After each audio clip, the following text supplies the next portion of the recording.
अब सोचो 10 साल से गुरुजी इतने कष्ट में हैं, शरीर के ऊपर इतना कष्ट है, मारने की तक की कोशिश हो गई। अगर साधकों की सरकार होती तो क्या निर्दोष हमारे गुरुजी अंदर रहते क्या?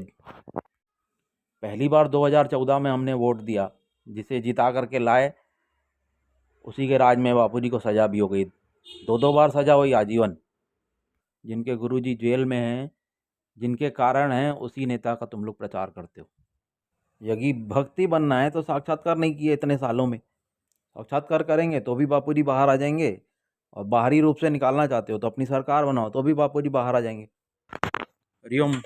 बापूजी को जेल गए हुए 10 साल हो चुके हैं, और इसी बीच में अब 2024 में तीसरी बार चुनाव आने वाला है।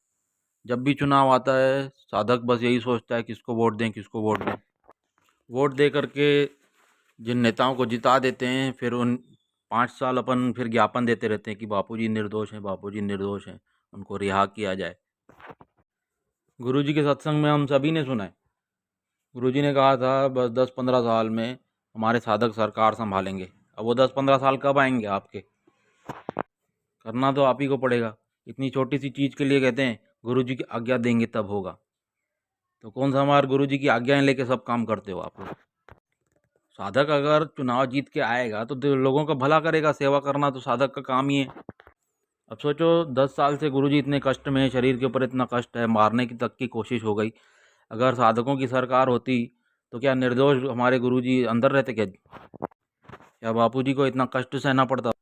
अब साधक कहते हैं हम तो हार जाएंगे। जब चुनाव में खड़े नहीं होगे तो जीतोगे कैसे? अब इतने 20 सालों से ऋषि प्रसाद जा रही है, 25 सालों से सबके घरों घरों में दे करके आ रहे हैं।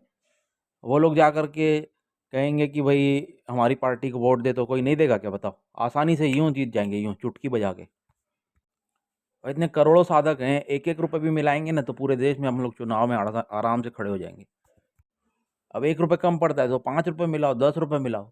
10 रुपये देने में तो कोई दिक्कत नहीं है, 300-300 का नेट भरा रहे हैं। इतना रोडों पे खड़े होके निगरे लोग, जो निंदक लोग हैं, उनको अपन शरबत पिलाते हैं, हलवा खिलाते हैं, क्या क्या नहीं करते हैं, और महीने महीने का राशन देते हैं।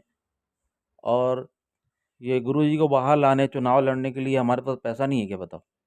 हारेंगे तो क्या होगा? सिर्फ पैसा ही तो जाएगा, और क्या जाएगा?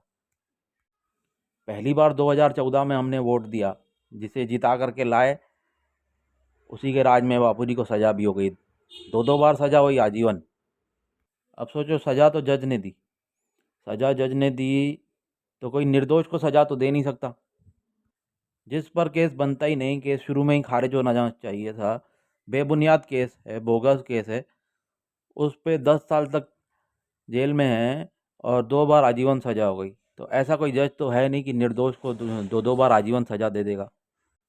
और कुछ के ऊपर तो मेरे को इतना गुस्सा आता है, अब मैं क्या कहूँ उनको, अभी तक इन नेताओं की गुलामी नहीं छोड़े हैं, उनका प्रचार करना नहीं छोड़ते हैं। ऐसे लोगों के लिए तो मैं एक ही बात कहूँगा, तुम लोग साधक के नाम पे कलंक हो। जिनके गुरुजी जेल में हैं, जिनके कारण हैं, उसी नेता का तुम लोग प्रचार करते हो। बस गुरुजी के लिए रोते हैं, आंसू बहाते हैं, तो रोने और आंसू बहाने से तो काम होगा नहीं। यदि भक्ति बनना है तो साक्षात्कार नहीं किए इतने सालों में। साक्षात्कार करेंगे तो भी बापूजी बाहर आ जाएंगे, और बाहरी रूप से निकालना चाहते हो तो अपनी सरकार बनाओ तो भी बापूजी बाहर आ जाएंगे। और जितने भी बड़े बड़े आगे आगे आते थे समिति के, इतने बड़े पद पे, इतने बड़े पद पे, कम से कम चुनाव लड़ने का थोड़ी बुद्धि तो रखो। कोई गरीब नहीं हो, करोड़ों करोड़ों रुपए के मालिक हो, और थोड़े से पैसे चुनाव में खर्च कर दोगे, जीत हार की बात तो बाद में है। अपन अपने गुरुजी के लिए चुनाव लड़ रहे हैं, कोई अपन अपने यश पाने के लिए या कोई पद पाने के लिए हम लोग चुनाव नहीं लड़ रहे। और साधक चुनाव में खड़े होते हैं और उनको दूसरे साधक वोट नहीं देते, उससे बड़ा गद्दार साधक तो कोई है ही नहीं। दिल्ली जैसे शहर में साधक चुनाव में खड़ा हुआ, उसको 300 वोट मिले, जहाँ पे लाखों साधक हैं। तो जाके फिर ज्ञापन क्यों सौंपते हो? यदि ऐसा ही है तो ज्ञापन क्यों सौंपते हो? जिसको वोट दिया वही तो जीत के आया है, तुम्हारी सरकार है। बापूजी तो बोलते रह गए, बापूजी का बच्चे नहीं रहते कच्चे। बोलते रह गए बापूजी, पक्के हुए क्या? अभी भी समय है, जितना देर करोगे उतना देर बापूजी जेल में रहेंगे। जल्दी करो। हरिओम।